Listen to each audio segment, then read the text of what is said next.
Hello, everyone, and welcome back to your United in Strengths community. And I'm Ryan Niemiec here with Ruth Pierce, and we're with the VIA Institute on Character. And delighted to be here with you as we take time to breathe, to remember our character strengths, and to connect with one another. And we wanted to just start with a couple short announcements. We're very excited that the VIA Institute, we have launched a couple of our new reports after many years of reflecting on this and over 2 years of hard work by a number of different people, everybody really on the VIA Institute team, led by Bretta Cooper, who's the executive director, and a number of consultants and designers and so on, that we now have 2 new reports that will replace our other 2 main reports. So we'll no longer be using the VIA Me and the VIA Pro report, and we have 2 deeply improved and very exciting reports that we look forward to you all perusing and using for yourself and your clients. So one is called the VIA Top 5 report, which really digs into your signature strengths. So digs into those qualities that are best in you and helps you to explore them and to use them in a variety of ways in your life. And then the other report is our Total 24 report, a VIA Total 24 report, which actually, by your request, goes through all 24 of the character strengths in your particular profile and offers a number of exciting lenses for looking at yourself in different ways, whether it's through virtues, whether it's through the main happiness character strengths, those strengths that are most connected to happiness and study after study across cultures, whether it's looking at strengths that are more relational based, strengths that are more internal based, strengths that are more mind based, more heart based.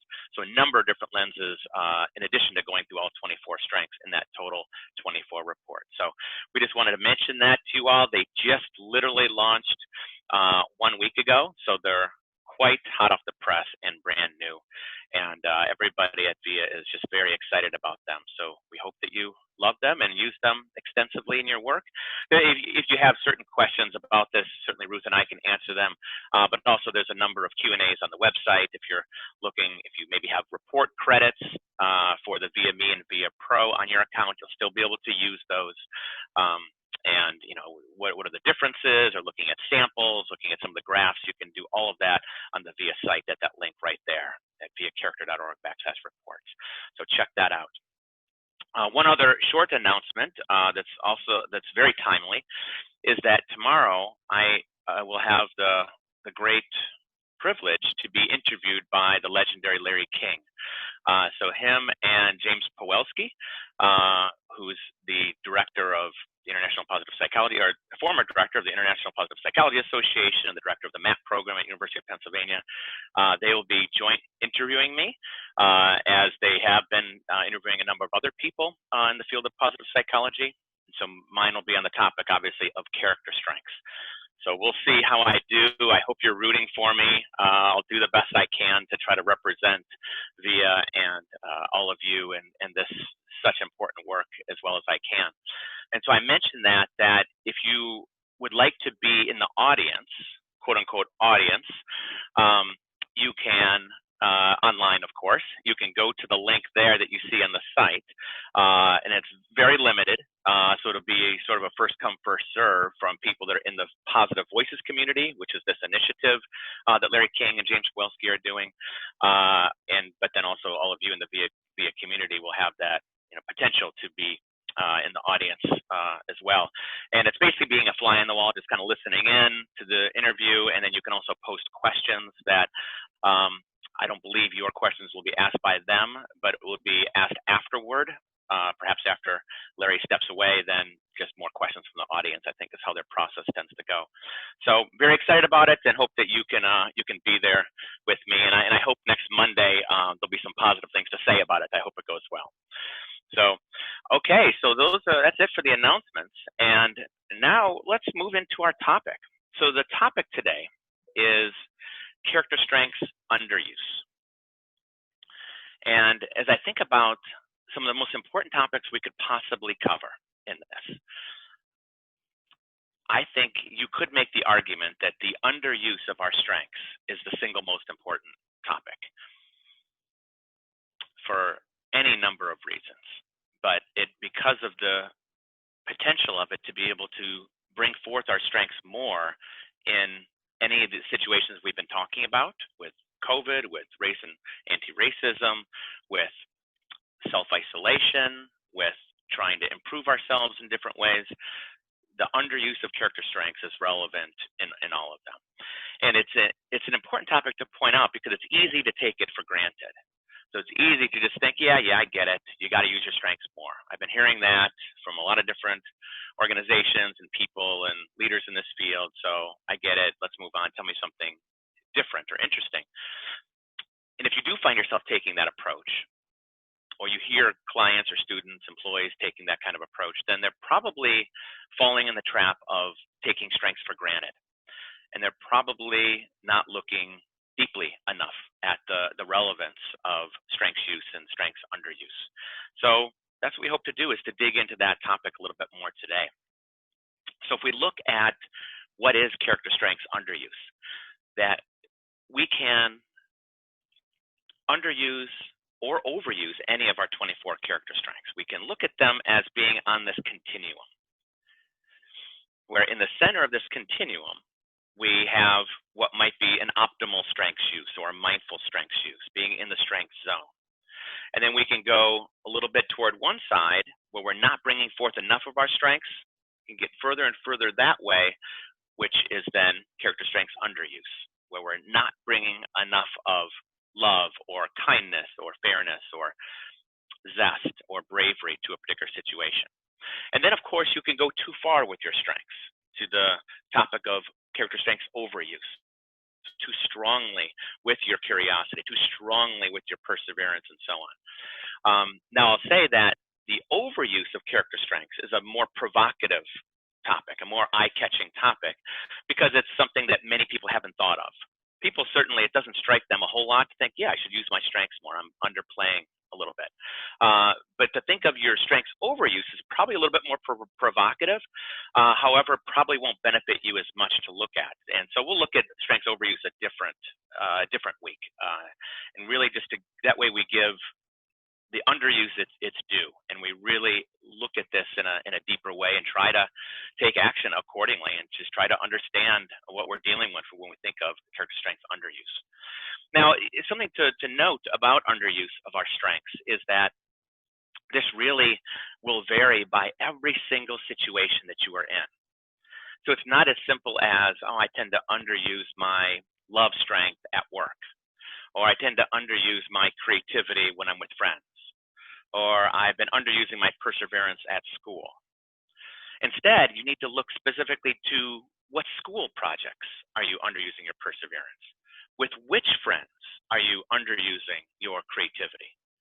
With which very specific workplace situations might you be bringing forth too little love, warmth, genuineness, that kind of thing?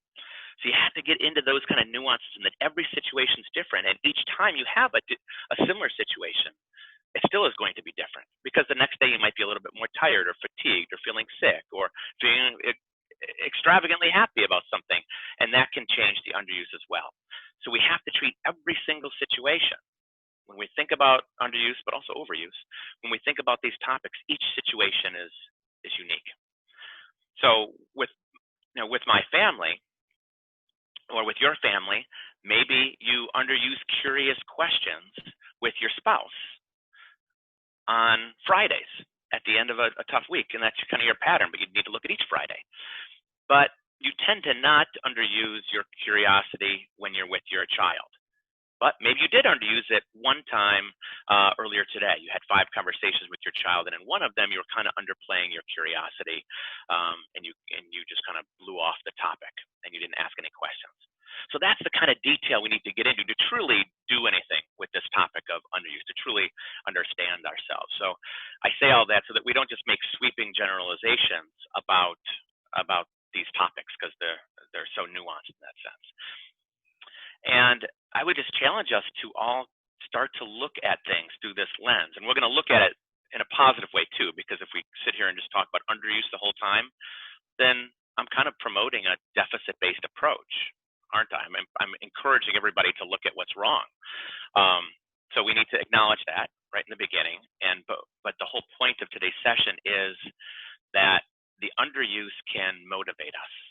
It can help us to learn and grow and be a catalyst for great change for us, really great change. So it does start a little bit deficit-like, maybe not as deficit as this person has this psychopathology or this addiction or this thing going on with them. It's not quite there. It's somewhere in the middle. Underuse and overuse is somewhere in the middle of, it's not pure strength-based where we're just doing some strength spotting of somebody and we're really appreciating the strengths of them, but then it's also not way over here on the labeling, deficit-based approach, which of course isn't all bad. It's somewhere in the middle is where this underuse and overuse topic lives, because we're using strengths as the lens and to understand things, but it is looking in the spirit of a little bit of what's wrong. Is where the flavor of it tends to be. So, for example, I could look at my wife right after this meeting and then say, gosh, she was really underusing her kindness, not listening very well with one of our kids earlier today. And I could say that, and she probably wouldn't feel very good if I said that. I could look at myself and be very critical and say, you know what, at that meeting earlier today, I was kind of underusing my zest. In that presentation I gave, I really didn't bring forth very much creativity. I was really underplaying my creativity. So that becomes a lens for seeing it. A teacher that I was actually coaching this morning saw this experience of underuse very clearly as well. She told me this morning how she had been teaching hundreds of kids at her school. This is a 11th and 12th grade teacher. Had been teaching hundreds of kids and asked them at the end of the school year to highlight highlight one thing about their school year. Highlight one thing. And she looked at the different journals and the different statements and everything. And out of those hundreds of statements, only 2 were positive in terms of the highlights for the kids. So it's not that those kids were naming something that was incorrect or that they're, terribly negativistic, but it just shows how deep our wiring it is and how common it is to look for what's wrong and to fall into that. And so to not see the strength. So it's so easy to just kind of get lost in this stuff. We can certainly look at what's been going on with race and anti-racism, and many people, more kind of, we'll say maybe extremists in different countries, are certainly underusing a whole lot of strengths, very obvious and plainly to all of us, underusing kindness, underusing perspective when they're perpetrating certain race behaviors and judgments and discrimination, underusing love, underusing social intelligence, underused self-regulation. You could probably map out all 24 strengths that are being underused. But then there's things that are a little bit more subtle. There's some people who might try to do something very helpful to fight against racism, and then they kind of stop. They do 1 or 2 things and then they stop. So is that person underusing perseverance? Other people you might have noticed can be judgmental of well-intentioned people. Some people are well-intentioned, trying to say the right thing, do the right thing, take action, but then maybe you've seen in social media, then they might get judged. They slip up, they make some mistakes. And so the people that are judging might be underusing a certain strength or interpreting that person is underusing their kindness. So we can use this language of underuse to really understand and try to better get at really any kind of problem or dynamic or conflict that's going on. And it just can be a useful lens for starting the conversation and then moving us into, so what are we going to do about it? How can we move from the underuse into some kind of productive action for our life? And so I think that, let me just say a little bit of research before I move on. So there's been some research on overuse and underuse and optimal use. This has been one of the topics I've really tried to champion for the VA Institute and try to encourage researchers around the globe to do more with. So the research is starting to build, luckily. And what has been found so far in a couple studies that were published is that the underuse of character strengths is connected with less happiness, less life satisfaction or flourishing, and greater depression. And the overuse also, greater depression, less happiness, less flourishing. Whereas when we're using strengths in the strength zone, more optimal strengths use, that's connected with, not surprisingly, greater flourishing, less depression, better happiness. But an important finding in both of those studies that were published is that the underuse of character strengths is much worse than overuse. Again, why we're really trying to prioritize that today. The underuse is much worse. And we can get into all sorts of reasons for how we can take our strengths for granted, or sometimes it's just simple oversight. We don't think to use our character strengths. There's a number of reasons for why this can happen. There's also been a couple studies that have looked at different psychological disorders that people have and looked at the particular patterns of overuses and underuses of their character strengths to help see and to sort whether they would have this particular disorder or not. So we're kind of at the cusp of some very interesting things. Also looking at positive things like achievement and what character strengths need to be optimally used for achievement, and what can get in the way if it's being overused or underused. Also physical health is another thing that started to be looked at too. So lots of exciting things. So at this point, we know like this much about overuse and underuse. Even though there's a lot we could say, and we could talk for many hours about the topic, it doesn't mean that there's just tons and tons of amazing findings that will continue to come. So I want to also kind of mention that it's so important that with this topic of underuse that we don't get lost into the negativity, that we don't get lost in our deficit mindset, because as you can see, you can start to use that as your lens and see this person's underusing this, or I'm underusing this, and our self-judgment can get riled up, and our self-compassion is down, and everything is feeling worse. So we have to be careful with topics like underuse and overuse to make sure that always there is the action point, and there is what are we going to do about the underuse, that's always a part of it.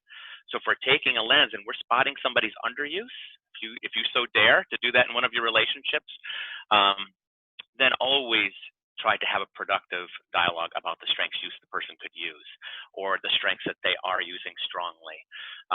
So while yes, it can be a great way to interpret what might be happening with a particular argument or something that you're having with somebody, and that the person is underusing a particular strength, but we always want to make sure that we have strengths use right there, and we have productive ways to talk about strengths use right at our side. So we want to use this work as a motivator, and when I think of how this can be a motivator, I want to use myself as an example. And so if I were to ask myself to look to a time in my past when I underused a strength, and that has since changed me because I used that then in a productive way or a positive way, and I would encourage you to do the same thing as you're thinking about this and maybe hearing me.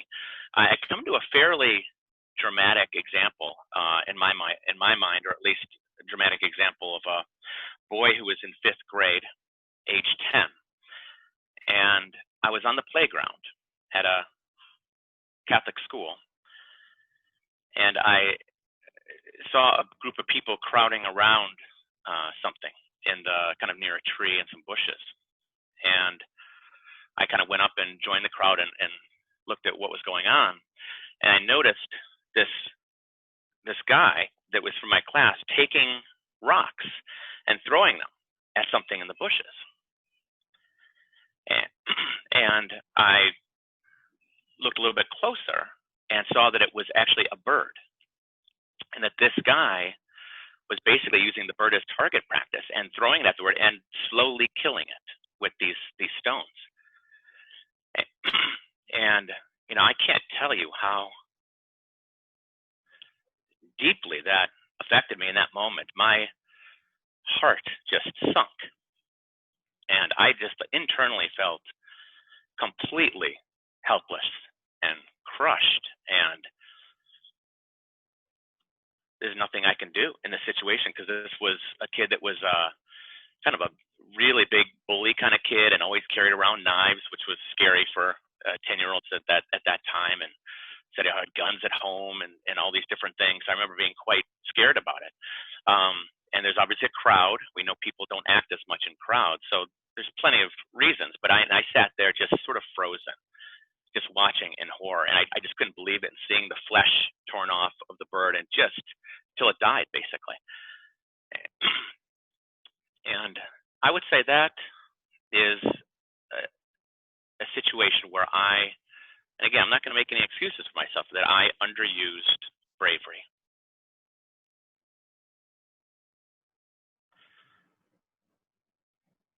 And I as a little boy, I didn't know how to do anything different in that particular situation.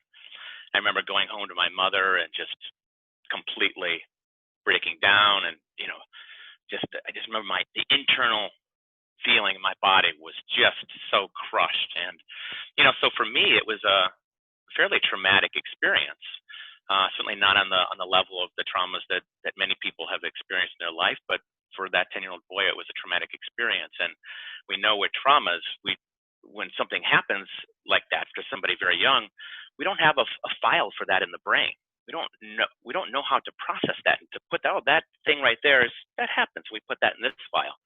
So that it was stunning for me. And so I tell you that whole thing because if I'm drawing links for myself, I think that has catalyzed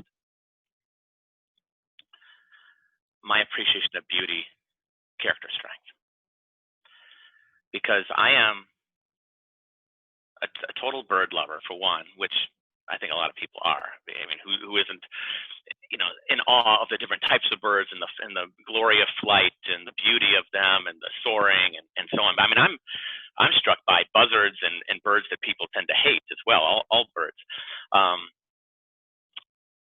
But also my deep appreciation for nature, and for the greens of the trees and the colors of nature. I think that's always one of my signature strengths in the VIA survey. It's always in my top 5. And I go back to that story. I think that helped to motivate me. My underuse of bravery in that instance. I don't have a time to then say, and then I started being so incredibly brave. Now, I don't think I'm an underuser of bravery. I'm somewhere in the middle on bravery.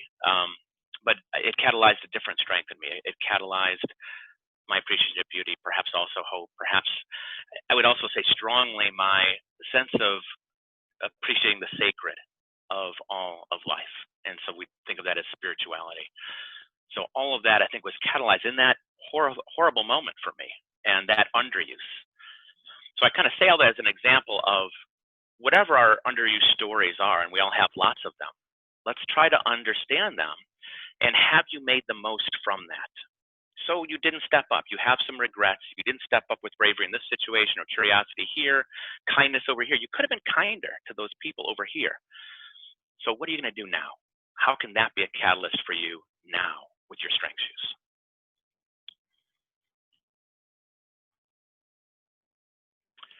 So I'd like to move us with this into sort of an activity/meditation.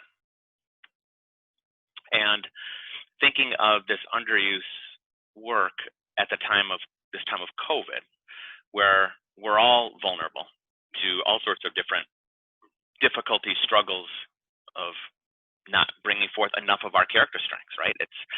We all have faced so many challenges. The underuse of character strength is probably king and queen for all of us in many ways.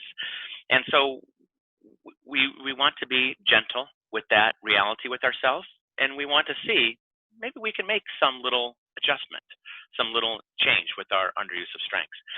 So I thought we might do this activity around the sort of fun framework of the 7 deadly sins. So Ruth, if you could put up the slide there, thank you. So I'm using the word sin here, not because I have Catholic roots, and I'm not using it in any official way at all. So don't interpret the word sin. I'm really just using it as a fun way. Only reason I'm doing it. It's a fun way to make you smile after that tough story, at least tough story for me, make you smile, and to think, yeah, we have these 7 deadly sins, so to speak, that are within us. And of course, you could use a different phrase instead of that. Say vices. We all have vices, or say bad habits, if you really some people just really get upset with some terminology. So say vices or challenges, bad habits. So we all have them. This is one way to categorize them. It's not complete. It's not the only way. Just it gives us something to do with this particular exercise using this framework. And no doubt, many of these come up pretty strongly for you, for me, at the time of COVID, and all of our coping that we're trying to do. And I'll say that nobody is perfect with these, that we are always vacillating with these throughout our weeks, that we never reach perfection, or we've never completely vanished or vanquished any of them. That they're there. It's on a continuum in terms of more or less, rather than you have it or you don't. It's not like diabetes where you have it or you don't. It's more in gradations. You might be a little bit more on the gluttonous side with yesterday's dinner, and then not so much the rest of the week. So that would be one way to think about it. And so this chart, this table that you see on the screen, comes from one of my recent one of my recent journal articles published last year, and just offer some hypothetical ways of thinking about character strengths that might be underused, or a primary strength being underused and a secondary strength being underused with each of the 7 bad habits, 7 vices. By the way, these aren't research findings, so it's not like there's been research on greed and finding that it's the underuse of gratitude that's key, and then kindness. These are just my hypotheses, and so we could plug in many, many other strengths, and of course you could do your own reflecting and seeing what is your character strength underuse perpetrator for you. So what is it really gets in your way? And so I'm not going to go through and explain all of them. I think we all know what they are, but I mean, you can see probably where it's easy to see the underuse of self-regulation at the time of this time of COVID. We know that drinking is up for people. Overeating, I haven't seen research, but I'm sure is up. So our self-regulation, our tendency toward gluttony is going to be higher, and bad habits around that. So you would ask yourself, is there certain strengths in that situation or this situation that I was underusing when I was overeating or over drinking that one night, or the past 10 nights, 20 nights, or all of COVID in some cases for some of us? Is it self-regulation and sort of underplaying my sense of discipline? Is it prudence? I'm not planning out my evening or my morning meals, lunch meals, whatever. I'm not being prudent enough, or maybe some other strengths. Another big one at this time would be sloth. Many people are more cooped up and sitting around watching much more TV. So sloth is going to be kind of rearing its head for many of us. Although I know that the walking in neighborhoods and movement is up for many, many people. So many people have counterbalanced sloth in that sense, tapping into their zest strength. So you might look at that. I think wrath, that's the old time word for basically anger. Anger would be a better word there than wrath, but wrath is the terminology. So what's being underused there perhaps? Is it a sense of forgiveness, not being forgiving to yourself, forgiving to somebody else, being very reactive in that sense? I could see self-regulation being very important, and kindness to yourself, and so on. So you can see how this kind of plays out. So let's do a short activity, and then let's talk about it in our community, okay? So to start, why don't you name one of the vices that you maybe struggled with a little bit more during COVID. Zero in on one, if you will. You might even go into a particular scenario, particular situation in your mind. Now listen carefully to this next step. How would you like to transform yourself? Which character strength, listed here or not listed, might you use to impact this vice? Which character strength might you tap into that might lead to at least a mini transformation?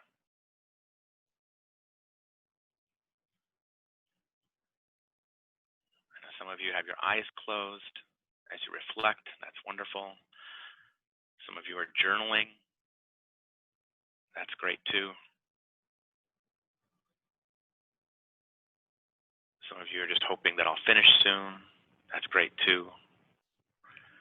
And just sit with this for a moment.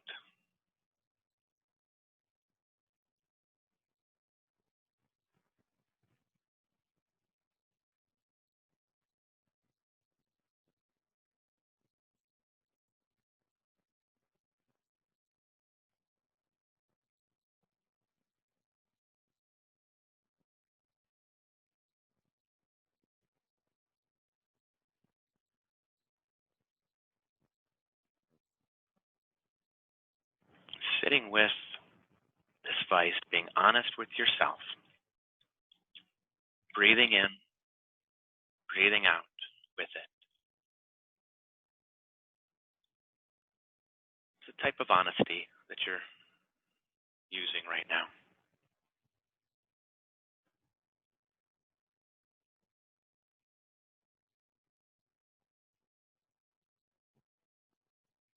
And what strikes you when you consider which character strengths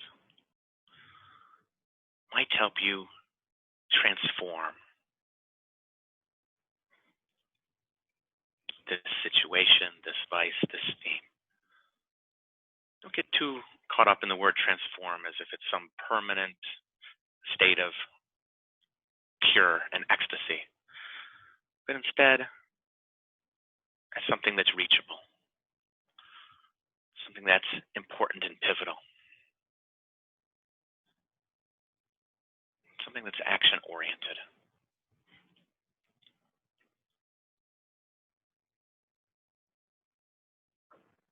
And consider, what is one next step you can take on that path of transformation?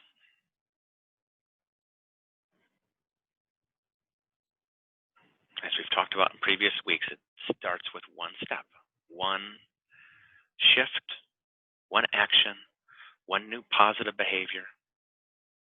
What's one step that seems right for you, that could help you?